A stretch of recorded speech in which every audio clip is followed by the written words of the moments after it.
Muy bien, vamos al tema de hoy. Comenzamos el cuarto capítulo de Filipenses. Ya vinimos estudiando los anteriores, el trasfondo de la carta la conocemos.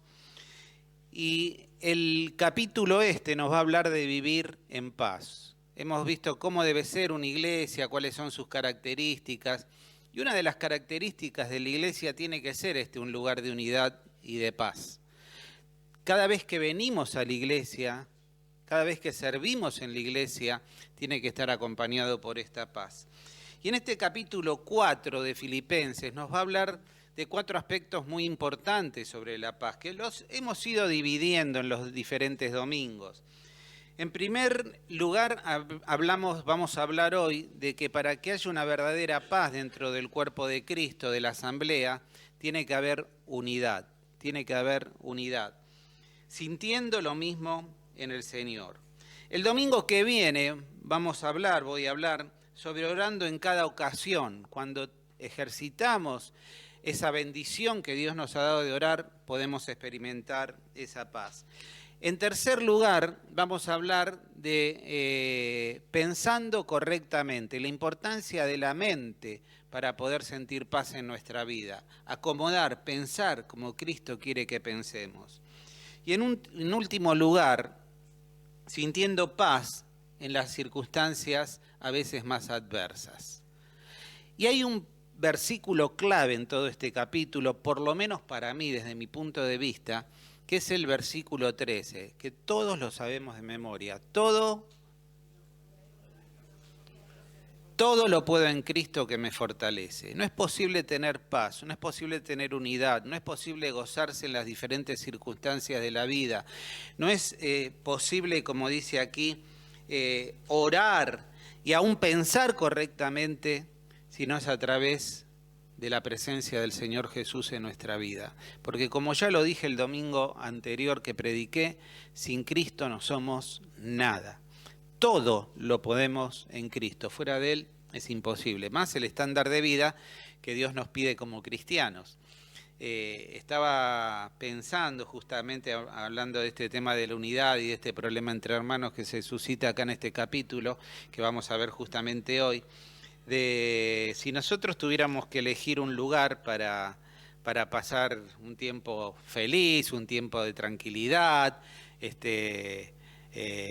para reunirnos con gente, seguramente elegiríamos un lugar, un club, una asociación, un lugar donde todos más o menos tengan nuestros mismos forma de pensar, nuestras mismas inclinaciones, nuestras mismas expectativas de las cosas.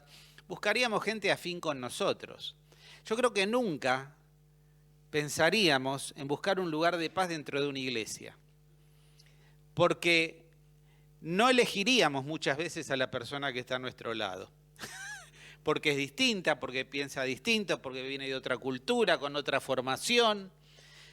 Por lo común, cuando uno busca un lugar para desarrollar algún tipo de actividad social, buscamos un lugar donde podamos encontrarnos identificados con los que nos reunimos. Ahora, si ustedes se fijan en los discípulos del Señor, está ese programa, porque es una aplicación, pero también mucha gente está viendo esta serie de videos sobre elegidos, ¿no? Chosen en inglés es Chosen, y que habla justamente de la elección de los discípulos y cómo el Señor seleccionó a los discípulos. Y yo creo que ninguno o muchos de los discípulos no quisiera haber nunca formado un grupo, un equipo evangelístico con el Señor, con muchos de los que estaban a su lado. Eran tan disímiles, tan distintos, hasta había un traidor, todos lo sabemos. Pero el Señor eligió ese grupo, esas personas, para cambiar al mundo. Y el Señor elige la iglesia a pesar de nuestras diferencias, de ser distintos para cambiar al mundo. Pero también en la diferencia somos enriquecidos. El Señor nos reunió de todo pueblo, de toda nación, de toda cultura, de todo trasfondo, para que formemos un cuerpo, para que estemos unidos. Y como dice allí en esa oración de Juan, yo me voy del mundo, no voy a estar en el mundo, pero Padre, yo te pido una cosa antes de partir. Antes de ir a la cruz, antes de padecer, yo te pido algo, que los cuides, que nos cuide. ¿Para qué? Para que sean uno. Y lleva el estándar a un nivel muy alto, así como vos y yo somos uno. Que puedan experimentar esta unidad en el Señor, así como nosotros, Dios, somos una Trinidad, una unidad, un ser. Qué maravilloso, ¿no? Porque hay una finalidad. Sigue el pasaje diciendo para que el mundo te conozca. Cuando una iglesia no es unida, una iglesia es vencida. Cuando la iglesia es unida, jamás será vencida. Eso lo hemos escuchado en otros contextos, ¿no? Y una de las cosas que enfoca siempre Satanás es la desunión. Es un maestro, un artista en hacer que la gente discuta, se pelee y logra llegar a dividir iglesias. Pero eso voy a hablar un poquito más adelante. Pero quisiera nada más hablar de los primeros 4 versículos. Les voy a invitar a que abramos nuestras Biblias, sean digitales, sean soporte papel. A mí me gusta el soporte papel, ¿qué quieren que le diga? Estoy viejo ya, ¿no? Igual tengo que reconocer que en la computadora tengo varias Biblias abiertas en diferentes idiomas también y la uso más que la Biblia de papel cuando trabajo, ¿no? Por estas posibilidades de la tecnología, pero cuando me gusta sentarme, me gusta agarrar mi Biblia, mi mate y orar y buscar la presencia de Dios en este soporte, ¿no? Dice así, capítulo 4, verso 1. Así que, hermanos míos amados, los filipenses, ¿no? Está hablando Pablo. Y deseados, extrañados, anhelados, gozo y corona mía. Esto eran para el apóstol. Estad firmes en el Señor, amados. Ruego a Evodia y a Síntique que sean de un mismo sentir en el Señor. Asimismo te ruego también a ti. Puede ser Epafrodito, pueden ser otros, no importa el caso. Compañero fiel, que ayudes a estas que combatieron juntamente conmigo en el Evangelio, con Clemente también y con los demás colaboradores míos, formando este equipo misionero, cuyos nombres están escritos en el libro de la vida. Dice el verso 4, regocijaos en el Señor siempre. Otra vez digo, regocijaos. Antes de entrar en el tema del versículo 2, y este tema que hoy nos une, que es sintiendo lo mismo en el Señor, yo quisiera que nos detengamos un poco en el versículo primero para ver el corazón pastoral del apóstol. Dice que los amaba a estos hermanos y los extrañaba, los anhelaba, los extrañaba cuando tenemos anhelo por algo. Qué importante, qué importancia que le daba el apóstol a los hermanos. ¿Es así en nuestras vidas? Yo les voy a contar un secreto, que ahora ya no va a ser más secreto una vez que lo cuente. A veces cuando me pongo el pan en la boca en la cena del Señor, dice la palabra de Dios que también el pan es un pan de comunión, ¿no? En el cuerpo de Cristo. ¿Y saben qué pienso? En los que no están comiendo este pan en este momento. Pienso en aquellos que un tiempo participaron conmigo de la cena, comieron ese pan y hoy están lejos. Hoy están lejos, están fríos espiritualmente. Y digo, Señor, no tiene el mismo sabor este pan. Si bien, como escuchábamos, la adoración es algo personal a Dios y es un momento de recordación y memoria personal, también es un acto comunitario. Y yo quisiera que cuando vos te pongas el pan en la boca y digas, este pan, que es uno, así como el cuerpo de Cristo es uno, vos pensés en los que no están. Pensés en los hermanos que están lejos y que no los alcanzamos. Que pensés en aquellos hermanos que hoy domingo no estuvieron y que me tengo que preocupar y preguntar por qué. Yo no puedo disfrutar de la cena del Señor cuando ese pan se transforma en un tirón de orejas. Cuando me lleva a pensar qué estoy haciendo yo por el que no está. ¿Qué estoy haciendo yo por el que no viene? Estaba recopilando unos videos mostrándole a mis nietas. a Marlita, le mostré unos videos de cuando los chicos eran chicos. Y estaba justamente pasando el bautismo de Ezequiel, que lo tenemos grabado. Y bueno, y otros que se bautizaron en ese día que hoy no están. Y veía la iglesia en aquella época. ¿Cuánto hace, Ezequiel? 30 años atrás, 30 y pico años atrás. 28 años atrás. Y veía cuántos hoy no están. Algunos, por la gracia de Dios, están sirviendo al Señor en otros lados, pero ¿cuántos de esos hoy están perdidos? Están perdidos. Y reflexionaba para mí, ¿y qué estoy haciendo yo por ellos? ¿Los dejé? Hay un ministerio muy interesante que realiza, que lo compartió cuando estuvimos con él, si algunos estuvieron con nosotros en el Pichi Traful, cuando fuimos de vacaciones al Pichi, todos como iglesia, y estuvo compartiendo la palabra Pérez Millo. Ellos tienen un ministerio en la iglesia que le dicen la oveja 100. Y la oveja 100 está inspirada en ese pasaje del pastor que deja las 99 para ir a buscar a la perdida. Y dice que empezaron a ejercer ese ministerio en la iglesia, empezaron a pensar en la oveja 100 y hacer una lista de la oveja 100 y ver cómo como iglesia poder llegar a la oveja 100. Así que yo estoy trabajando en eso. El otro día escuchamos un mensaje muy lindo de José Ponce hablando sobre extendernos, ¿no? Y pensar en aquellos que quizás no están viniendo. Y creo que sería un buen ministerio para aquellos que lo quieran hacer y poder organizarlo. Muy bien, ligado a esto muestra el afecto, lo que significaban para Pablo, y dice que oraba, y lo vemos en Tesalonicenses, por cada uno en particular. Cada uno en particular. Lean Primera Tesalonicenses capítulo 2. Oraba por cada uno en particular. Y dice allá en Tesalonicenses que también para Pablo los tesalonicenses eran su motivo de gloriarse en el Señor, su motivo de gozo y su motivo de sentir que eran su corona. Lo mismo que dice aquí de los filipenses. Cuando habla acá de la palabra corona, hay varias palabras en griego para corona, pero acá la palabra es muy interesante, es estéfanos, ¿no? De ahí viene de Estefanía. Y esta palabra habla de esa corona que recibía el atleta cuando llegaba a la meta. Ustedes lo habrán visto, esa corona entretejida con laureles, con perejil y con otras. Sí, tenía perejil, Camila. Perejil, laurel, yo acá noté otra, y olivo silvestre. Y entretejían estas coronas y era la corona para el triunfador, para el ganador, para el que había llegado a la meta.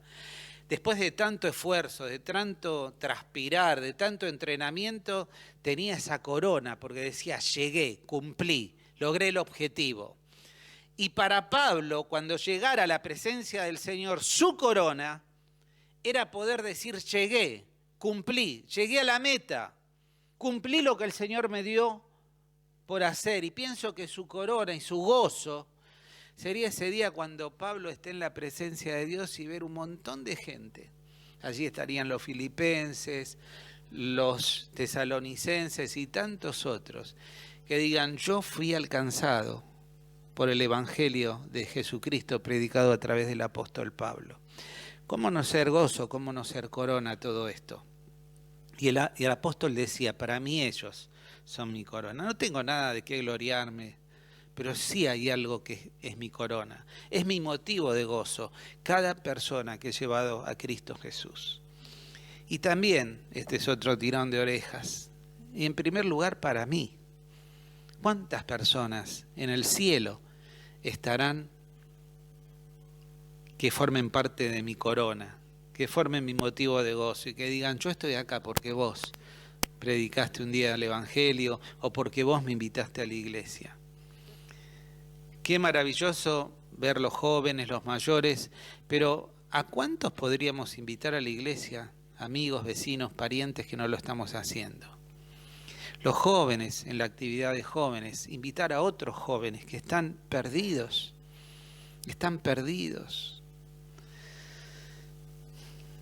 Hoy el mensaje fue para mí, evidentemente, ¿no? Y dice, curiosamente, Todavía no entramos con Evodia Sintique y el tema de la unidad, pero me llamó la atención que en estos 4 versículos menciona 3 veces en el Señor, 3 veces en el Señor, y nos deja 3 profundas enseñanzas. En primer lugar, allí dice en el versículo 2, ruego Evodia y Sintique que sean de un mismo sentir en el Señor, de un mismo sentir en el Señor. Versículo 1, dice, gozo y corona mía, estad firmes en el Señor, amados, estad firmes en el Señor. La palabra firmes era una palabra que se usaba en el ámbito militar. Y en este ámbito militar, la palabra firme se estaba hablando de ese soldado bien plantado, bien afirmado, que podía hacer frente al embate del enemigo. Y nos habla justamente, seguramente, del soldado romano, de ese soldado que estaba en el frente de batalla y que podía resistir. Pero podía resistir porque este concepto que plantea Pablo y este ejemplo que tenían tan claros aquellos que vivían en este tiempo, era esa formación del ejército romano que se llamaba formación tortuga. Era una formación en la cual cada soldado se ponía junto con el escudo del otro, formando no solo una muralla para que no pueda avanzar el enemigo y también contraatacar, sino que también con los escudos formaban, no solo los laterales se cubrían, sino también la parte superior. Entonces, cuando los enemigos atacaban, tiraban flechas, piedras, lo que fuere, estaban protegidos y protegían en su interior a aquellos que no tenían escudos, aquellos que quizás estaban preparados para la batalla, pero eran aquellos que iban de pie sin un escudo, tan solo con sus armas. Ahora, qué maravilloso ejemplo, porque aquí, aquel que está a nuestro lado es el Señor. No podemos, hermanos, enfrentar las dificultades de la vida, las tentaciones, las pruebas, todas las cosas que diariamente enfrentamos sin tener al Señor a nuestro lado, sin tener al Señor a nuestro alrededor, sin tener al Señor cubriéndonos, morando, como dice el salmista, bajo el Omnipotente. El Señor es aquel que a vos, como soldado cristiano, te da la fuerza para poder soportar, para poder enfrentar. Porque si no es en el Señor, vos no podés. Yo no puedo. Solos no podemos. En el Señor podemos. Todo lo puedo en Cristo que me fortalece. Lo primero que plantea aquí el apóstol es que la única forma de poder mantenernos firmes en un mundo tan difícil, que nos quiere cachetear de todos lados, que vienen piedras de todos lados, que vienen jabalina de todos lados, que vienen... A veces parece que todo estuviera en nuestra contra. La única forma de estar firmes es en el Señor. La única forma, no hay otra. Unidos al Señor, y Él nos va a proteger, Él nos va a cuidar, Él va a ser nuestro escudo. En segundo lugar, dice, ruego Evodia y Sintique que sean de un mismo sentir en el Señor. Había un problema entre estas hermanas, luego ampliaremos un poco más. Pero la única forma de experimentar la unidad y la comunión en la iglesia es en el Señor, siendo uno en Cristo. Me tocó hablar hace unos domingos atrás también del capítulo 2, y un capítulo que comienza también con un problema interpersonal, y lleva este tema al Señor. Dice, miren, acá ustedes tendrán muchas razones para enojarse, muchas razones para estar en contra o criticar o tener un problema con el otro. Dice, pero miren a Cristo, el cual, siendo Dios, no estimó el ser igual a Dios como cosa que aferrarse, sino que se humilló, se hizo siervo, se hizo hombre. Aquel que tenía todas las razones, aquel que tenía todos los derechos, delega sus derechos para poder servirnos y amarnos. Nunca el Señor te juzgó, nunca el Señor te criticó, nunca el Señor te apuntó con el dedo, el Señor te amó. Hay un ejemplo maravilloso de esto, que es el de la mujer pecadora. Pero, maestro, en la ley de Moisés dice que la tenemos que apedrear. La ley está diciendo esto, la religión está diciendo esto, la ley que Dios mismo entregó al pueblo dice que tenemos que apedrearla, porque la sorprendimos en adulterio. Dice que el Señor pacíficamente escribía en la tierra, levanta su mirada y cuando es varias veces desafiado a que tome una decisión, le dice, el que esté de ustedes sin pecado que arroje la primera piedra. Y sabemos lo que pasó, se fueron todos. Y la mujer mira al Señor y dice, el Señor le dice, ¿dónde están los que te acusaban? No, se fueron. Pero Señor, ¿vos me perdonás? Ella sabía quién era el único que tenía el derecho, el único que tenía las razones para poder arrojar la piedra. El Señor que le dijo, ¿se acuerdan? Ni yo te condeno. Vete y no peques más. Ahora, hermanos, nosotros muchas veces somos los que arrojamos la piedra, teniendo que esconder la mano. Hay cosas que a veces no entendemos. Si el Señor, siendo Dios, renuncia a sus derechos por amor al otro, ¿cómo no lo vamos a hacer nosotros? ¿Cómo vamos a juzgar? ¿Cómo vamos a ser tan duros? Solo en el Señor, solo cuando miramos a Cristo y encarnamos a Cristo y estamos en Cristo, yo puedo perdonar. Yo puedo tolerar al hermano de al lado que no me gusta mucho. Pero Dios lo puso ahí para trabajar en mi vida y en mi corazón, para formar el carácter de Cristo en mí. Aún aquel que más molesto sea. Tengo que dar gracias a Dios porque está para modelar mi carácter. Si el Señor nos puso en esta familia, es para que estemos unidos y juntos, no para que nos critiquemos, para que nos ayudemos, para que nos fortalezcamos, para que crezcamos juntos. Pero solo lo podemos hacer en el Señor, si no sería imposible. Los discípulos solo pudieron estar unidos en el Señor. Si no hubiera sido por el Señor, hubiera sido un desbande.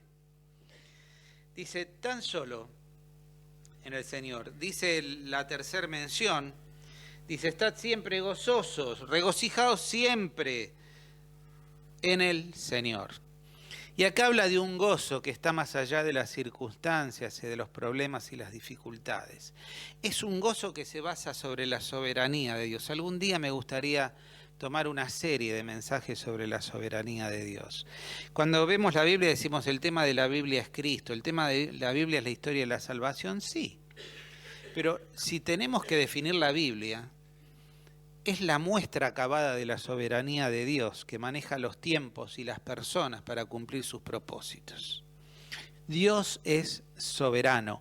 Nada escapa de su soberanía, de su autoridad. Cuando entendemos esto, entendemos lo que está diciendo aquí. No hay problema en mi vida, no hay circunstancia en mi vida, no hay nada que esté pasando, sea por mi culpa o sea porque Dios lo permita, que escape a la soberanía de Dios. ¿Cómo puedo tener gozo en medio de una pérdida de algún ser querido? En medio de las circunstancias desconcertantes de la vida, cuando me entero que estoy sin trabajo, cuando me entero y me dan la noticia que tengo una enfermedad terrible, ¿cómo puedo sentir gozo? Refugiándome en la soberanía de Dios. En Cristo, cuando estoy en Él, cuando estoy dentro de Él, cuando hoy soy uno con Cristo, puedo enfrentar hasta las circunstancias más difíciles, ¿con qué? Riéndome, con alegría, no, con gozo.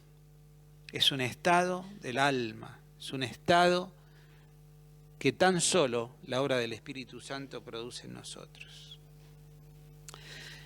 Y cerrando este tema y yendo a la otra parte que es mucho más breve y no menos importante, yo quisiera que reflexiones un poco en tu vida. ¿Estás en el Señor? Si estás en el Señor, hermano, tenés que estar gozoso. No tenés que hacerte tanto problema. El domingo vamos a votar. Es para hacerse problema. La situación que vemos diariamente es para hacerse problema. Es para que te quita la paz. No hay esperanza. Hermanos, nosotros estamos en el Señor. Tenemos que tener gozo. Estamos en el Señor y estamos cubiertos, protegidos por Él. Podemos hacer fuerza. Él pelea por nosotros. Hermanos, no hay tema para que tengamos diferencias entre nosotros, porque estamos en el Señor. Estar en el Señor, ser uno con Él, compartir nuestra vida con Él, confiar en su soberanía, en su protección, en su cuidado, imitar cómo actuaría Cristo en cada momento. Eso va a cambiar nuestras vidas. Y acá está el problema, ¿no? Y lo que nos reúne en el día de hoy, sintiendo lo mismo. Y le dice, en este versículo tan breve, pero tan significativo, ruego a Evodia y a Sintique que sean de un mismo sentir en el Señor. Dos hermanas, que pueden ser dos hermanos, pueden ser hermano y hermana, acá no es tema de género. Pero no habla mucho la Biblia de cuál fue el problema, perdón. De cuál fue el problema. Pero había algo que las tenía peleadas, las tenía enemistadas. Ahora, no eran cualquier hermana. Dice allí que eran colaboradoras, que estuvieron en el comienzo de la obra codo a codo con Clemente, con Silas, con Timoteo y con Pablo en la fundación de la iglesia en Filipos. Esas dos mujeres tan valiosas para la obra ahora estaban peleadas. No sabemos qué pasó, cuál fue la razón de la pelea, pero sí vemos que Pablo las exhorta y le dice, y en este pasaje da dos consejos, ¿no? Que creo que podemos sacarlo como enseñanza. En primer lugar le dice, pónganse de acuerdo en el Señor. Ya hablé lo que significa en el Señor, pero dice, hablando en criollo, chicos, déjense de jorobar, pónganse de acuerdo, son cristianos. O sea, a ver si lo entendemos. Vos no podés estar peleado con un hermano, no podés ser enemigo de un hermano, no podés tener diferencias con un hermano, no podés. Porque no es encarnar a Cristo, no es estar en el Señor. Y le dice, miren, a ustedes dos se las voy a hacer muy clarita. Pónganse de acuerdo, no sé qué hagan. Pónganse de acuerdo. ¿Cómo? En el Señor. Miren a Cristo, encarnen a Cristo. Estén dispuestos a perdonar, a tolerar, a renunciar a sus derechos, a sus razones. Porque la unidad en Cristo, entre hermanos, es superior. Es superior a nosotros. El apóstol dijo que miremos a los demás como ¿qué? ¿Como inferiores a nosotros mismos? No, como superiores. Cristo, siendo Dios, se humilló hasta lo sumo. Ocupó tu lugar y el mío en la cruz. Siendo hecho pecado por vos y por mí. No me juzgó, no me criticó, me amó. ¿Cuánto nos falta encarnar a Cristo en nuestra relación con los hermanos? ¿Cuánto? Segundo consejo que le da es ayúdenlas, ayúdenlas, porque evidentemente solas no pueden. Extraje un comentario que me pareció muy adecuado, que quiero compartírselos y desmembrarlo un poquito antes de terminar, que creo que sintetiza los peligros que Pablo veía en esta discusión entre dos hermanas. Miren, tengo muchos años de ministerio, no sé, ya cuántos años, más de 50 años de enseñar la Biblia, de hablar en iglesias, de verme involucrado o consultado en problemas que han surgido en diferentes lugares. Y he visto algo, que las iglesias no se dividen, salvo muy raro caso que yo recuerde, creo que me sobran los 3 dedos de la mano, por problemas doctrinales. Se separan y se dividen las iglesias por problemas entre personas, por problemas entre cristianos, por problemas de punto de vista, por problemas de que este me hizo esto, que aquel me hizo el otro. Pero son esas pequeñas zorras que el enemigo maneja tan bien, con tanta astucia, que empieza por un malentendido, una desaveniencia, quizás una mala intención. Porque a mí me gusta a veces el concepto de que la iglesia somos una comunidad terapéutica, porque acá estamos todos en tratamiento. Estamos todos en tratamiento. porque ninguno ha llegado a la estatura del Hijo de Dios, ninguno es perfecto. Y yo, no solo con mis actitudes puedo dañar a otro hermano, a veces intencionalmente, a veces sin ninguna intención, por un chiste, por una forma de actuar, y no sé cómo lo va a tomar el otro. Ahora, acá Pablo dice, miren, cuando suceden esas cosas, pónganse de acuerdo porque por ahí esto está suscitado y lo que vos estás pensando no es como lo estás pensando, sino que es un error. Y el apóstol le dice, a ver si les cae la ficha, pónganse de acuerdo, unidad en el cuerpo, punto. No sé cómo, buscar la presencia de Dios en oración, hablar, pero tiene que haber una unidad, tiene que haber un acuerdo. El apóstol Pablo sabía que eso podía generar una división en la iglesia. ¿Por qué? Porque empieza este hermano a tener problema con este. Pero este empieza a hablar con este otro.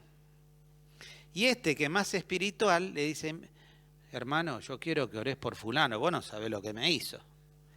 Y en lo que está haciendo es un chisme encubierto. Cuando vos te dicen orá por este, porque sabés la macana que se está mandando, ¿no? No está ayudando en nada. Te está haciendo partícipe del problema. Porque en el fondo te está chusmeando. Te está diciendo, mirá, ¿sabés lo que hizo? Pero no te lo dice, porque como es espiritual, claro, no te lo dice así de una. Te lo disfraza. Orá, estoy preocupado y vos no sabés lo que está haciendo. Anda con esto, con el otro. ¿Viste? Suele pasar, ¿no? Entonces, es muy sutil, pero se empiezan a generar bandos, los que están a favor y los que están en contra. Y eso termina en una división. No sé, ya les digo, más de 50 años enseñando la Biblia, conociendo iglesias, y los problemas se generan por problemas entre hermanos. Se dividen las iglesias por problemas entre hermanos, por problemas entre familia. De dos personas se termina haciendo una división, los que están a favor de uno, a favor del otro. Y el que baila en una pata, como decía mi mamá, es el diablo, ¿no? Pablo veía esto, este tema de la desarmonía y de la división interna. Y este autor dice lo siguiente, que lo quiero compartir. Cuando los miembros de una iglesia están en conflicto, esto puede crear desunión y divisiones. Desunión, obviamente, entre los hermanos, y divisiones porque se empiezan a sumar otros. Yo agrego en este punto, se suma la carnalidad, los pases de factura, porque yo ya lo veía mal este hermano, pero ahora tengo el momento justo para pegarle. Dice, esto puede crear desunión y divisiones dentro de la comunidad. La falta de armonía entre los miembros puede generar tensiones y grupos enfrentados, lo que dificulta el funcionamiento cohesivo de la iglesia, la unidad de la iglesia, el funcionamiento en unidad de la iglesia. En resumen, la pelea entre hermanos dentro de una iglesia puede tener efectos negativos significativos en la unidad interna y en la capacidad de la comunidad para cumplir con la misión. Es importante que las iglesias fomenten el respeto mutuo y la resolución constructiva de los conflictos para evitar que estos problemas divisionistas surjan y se perpetúen. Dice 1 Corintios 1:10, no voy a leer Romanos porque ya lo leyó Esteban, y dice así 1 Corintios 1:10. Amados hermanos, queridos hermanos de Floresta, les ruego por la autoridad de nuestro Señor Jesucristo que vivan en armonía, que vivan en armonía. Esta palabra armonía absolutamente nos remite a la música, ¿no? Aunque armonía significa muchas otras cosas. Pero vemos esas orquestas inmensas, que capaz que son 40, 50, 60 músicos, esos coros de 200 personas. Vos decís, estos son todos distintos, todo diferente. Cada uno tiene su registro vocal, cada instrumento suena distinto del otro, pero cuando suena todo junto, parece que estamos en el cielo. ¡Qué armonía! Y eso es la iglesia. Y dice el apóstol Pablo, dice, amados hermanos, les ruego por la autoridad de nuestro Señor Jesucristo, que los hermanos de Floresta vivan en armonía los unos con los otros, que no haya divisiones en la iglesia, por el contrario, sean todos de un mismo parecer, unidos en pensamiento y propósito.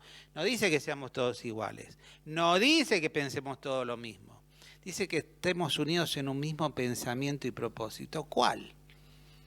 El de cumplir la misión, el de asemejarnos a Cristo. Yo quiero ser, recién cantábamos, quiero menguar para que Cristo viva en mí. Dice, hermanos, que no haya divisiones en la iglesia, sean del mismo parecer, unidos en el mismo propósito. Cuando no hay unidad, no se está cumpliendo el propósito ni la misión, porque la iglesia tiene que moverse unida. Cuando hay divisiones, cuando hay opiniones enfrentadas, cuando no hay un acuerdo entre...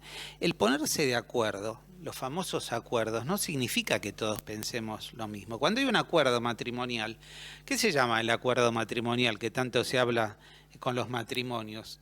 No es que Liliana y Carlos sean iguales, no, son totalmente distintos, vienen de otro trasfondo, con otro rollo, pero cuando unen su pareja hay un acuerdo, hay acuerdos. Vamos a hacer así, vamos a hacer así, vamos a manejar nuestra... Se trabaja en un acuerdo matrimonial, que después se puede ir reviendo, se puede ir ajustando con los años, el acuerdo va variando, pero se llega a un acuerdo. Cuando dos países que están en conflicto hacen un acuerdo de paz, ¿qué es? No es que esencialmente cambien sus posiciones, sino que tratan de buscar puntos en común para poder cumplir con el objetivo máximo, que es la paz. Que haya paz, que no haya conflicto. Acuerdo. Y dice, pónganse de acuerdo. Busquen puntos comunes. Y el mayor punto común que tenemos, ¿cuál es? Cristo. En el Señor pónganse de acuerdo. Es Cristo. Ese es nuestro punto común. Podremos ser muy diferentes, pero hay algo que es todo común en nosotros. Es la presencia del Señor Jesucristo. Y en Cristo todo lo podemos. No hay causa para la desunión, porque estamos en Cristo. Y si no ponemos en Cristo, estamos deshonrando a Dios. Es muy simple. No puedo estar en paz con Dios y enemistado con mi hermano. Condición sine qua non. Dice 1 Corintios 3, 2, 3. Dice, en vez de enseñarle cosas difíciles, dice el apóstol en esta versión, les tuve que enseñar cosas sencillas. Porque ustedes parecen niños pequeños, no gente madura. Parecen niños, juguetones, pequeños. Dice que apenas pueden tomar leche y no alimentos fuertes. En aquel entonces, antes, cuando no estaban en el Señor, cuando eran inconversos, cuando no creían en el Señor como su Salvador, dice, no estaban preparados para entender cosas más difíciles. No les entraba algunas cosas en la cabeza. Y todavía no lo están, pues siguen viviendo como gente pecadora de este mundo, porque siguen teniendo celos los unos de los otros y se pelean entre ustedes. ¡Qué bárbaro!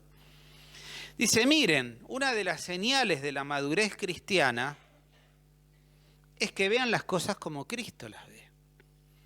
Y si son maduros y no son niños, no pueden estar peleados. No puede, como dice acá el apóstol, tener celos unos con otros.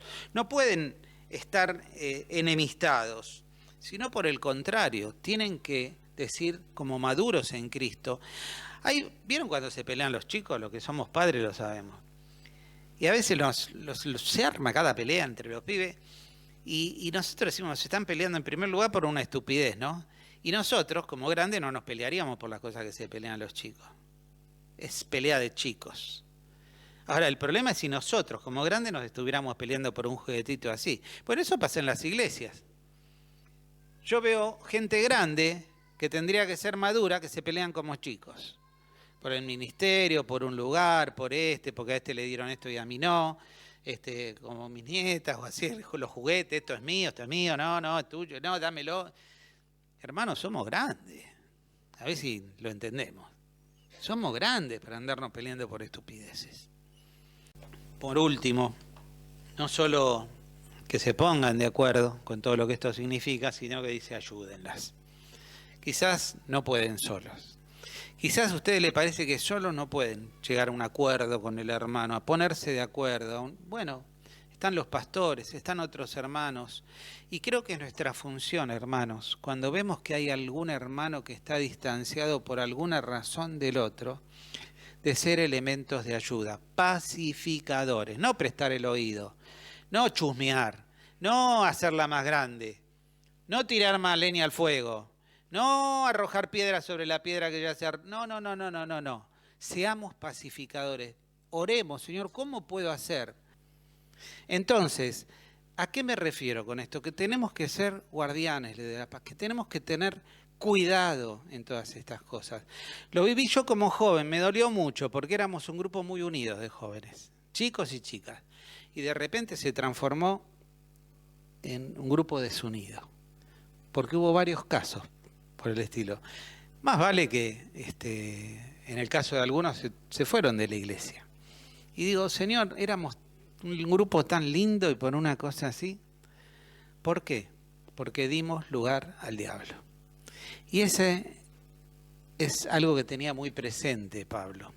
Porque cuando nosotros no resolvemos el problema con mi hermano, y cuando directamente ya pasamos al nivel de involucrar a otros, el enemigo es muy astuto. Después ya empieza, me miro mal, lo hizo a propósito, empieza a generarse todo un caldo de cultivo, raíces de amargura, y todo eso detona en una división en la iglesia o en el grupo. Se generan bandos, y eso no tiene que ser en la iglesia de Cristo. Y yo no tengo que darle lugar al diablo. Y vos, hermano, no tenés que darle lugar al diablo escuchando a alguien que te habla mal de otra persona. O que te habla de otra persona, salvo que fuera bueno. No podemos, cerremos nuestros oídos. Y si a mí me vienen a decir algo de Carlos, yo digo, bueno, ¿vos estarías dispuesto a esto que me decís a mí, decírselo a Carlos? La cortamos enseguida. Porque estoy seguro que es cobardía eso. No van a Carlos, hoy te tocó a vos, no van a Carlos y dicen, Carlos, mira, la verdad que pasa esto. No, son cobardes. Y están generando desunión, se está fomentando el chismerío. Resumo, hablé demasiado. Hermanos, cuidemos la unidad del cuerpo para que haya paz, para que se cumpla la misión, para que esta iglesia sea una iglesia distinta. Unidad en la diversidad. Unidad en el propósito, unidad en la misión. Defendamos la unidad del cuerpo que es la iglesia. Es lo que Dios nos dio. Es como si fuera, y es nuestra familia. Y es muy triste cuando una familia está desunida. Y qué lindo cuando una familia, a pesar de ser distintos, todos tiramos para el mismo lado. Cuando hay diferencias, sí, claro que las va a haber. Pero cuando no dejamos de ser familia. Oremos, hermanos, pensemos en qué nos toca de todo lo que dije a cada uno de nosotros y seamos parte para que la iglesia de Floresta sea una iglesia unida y podamos encontrar en Floresta un lugar de paz donde pueda sentirme acompañado, cobijado por mis hermanos, ayudado por mis hermanos, sostenido por mis hermanos, contar con mis hermanos para hacer frente a las tentaciones, a las pruebas, a los embates del enemigo. Pero todo esto en el Señor.